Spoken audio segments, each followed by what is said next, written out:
একদিকে উত্তাল যমুনা, অন্যদিকে ভাঙনের আতঙ্ক, মাঝখানে একটি বাঁধ।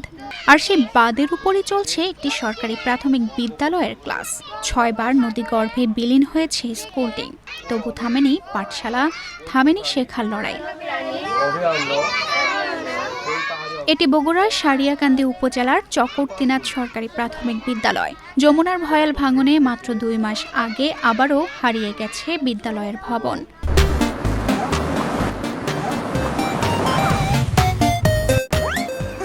এখন বাঁধের উপর টিনের ছোট ছোট ছাপড়ায় চলছে পাঠদান। চারদিকে খোলা পরিবেশ, নেই দেওয়াল, নেই নিরাপদ শ্রেণীকক্ষ। হঠাৎ বৃষ্টি এলে ভিজে যায় বই খাতা। বজ্রপাতের সংখ্যা দেখা দিলেই ক্লাস বন্ধ করে ছুটতে হয় নিরাপদ আশ্রয়ে। বিদ্যুৎ না থাকায় প্রচণ্ড গরমেও কষ্ট করে পাঠদান চালিয়ে যাচ্ছেন শিক্ষক শিক্ষার্থীরা। আমি মোহাম্মদ আলমগীর কবির, সহকারী শিক্ষক, চকরতিনাথ সরকারি প্রাথমিক বিদ্যালয়।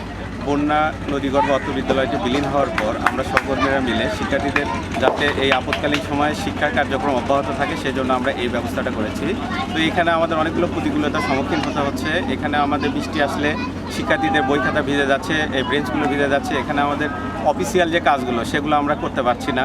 শিক্ষার্থীদের জন্য কোনো ওয়াশরুম নাই, এছাড়াও চতুর্দিকে নদী হওয়ায় এখানকার বসতিগুলো নদীর ওই পার চলে গেছে। নদীর ওই পার যাওয়ার কারণে তারা নৌকার সমস্যা, যাতায়াতের সমস্যা, যার কারণে আমার শিক্ষার্থীরা প্রতিনিয়ত নিয়মিত স্কুলে আসতে পারে না, যার কারণে আমাদের ঝরে পড়ার হার বেড়ে যাওয়ার আশঙ্কা আমরা করতেছি, যা গণপ্রজাতন্ত্রী বাংলাদেশ সরকারের প্রাথমিক শিক্ষার লক্ষ্য উদ্দেশ্যের সাথে সাংঘর্ষিক।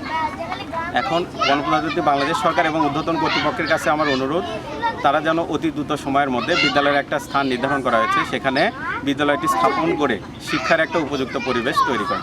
1919 সালে প্রতিষ্ঠিত এই বিদ্যালয়টি গত 1 দশকে 6 বার নদী ভাঙনের শিকার হয়েছে। সর্বশেষ ভাঙনের সময় শিক্ষকরা নিজেদের উদ্যোগে টিনের ঘর, বেঞ্চ ও শিক্ষা উপকরণ সরিয়ে রক্ষা করেন, কিন্তু স্থায়ী ভবন আর গড়ে ওঠেনি। সহকারী শিক্ষক জানান, অধিকাংশ শিক্ষার্থীকে প্রতিদিন 2টি নদী পার হয়ে স্কুলে আসতে হয়।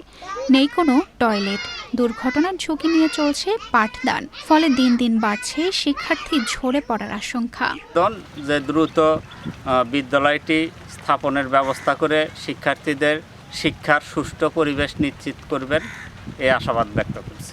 প্রতিদিন নৌকায় নদী পেরিয়ে স্কুলে আসে ছোট্ট খাদিজা খাতুন। মাঝ নদীতে ঝড় উঠলেই বুক কেঁপে ওঠে। আবার বাঁধের উপর ক্লাস করতে গিয়ে কখনো ভিজে যায় বই খাতা, কখনো গরমে অসুস্থ হয়ে পড়ে। স্কুলটা নদীর ভিতরে ভেঙে গিয়েছে, আমাদের ক্লাস করতে সমস্যা হয়। বাঁধের উপরে আমরা ক্লাস করি, বৃষ্টি এলে বই খাতা ভিজে যায়, গরমে বই খাতা ভিজে যায়, কলে বাথরুম নাই।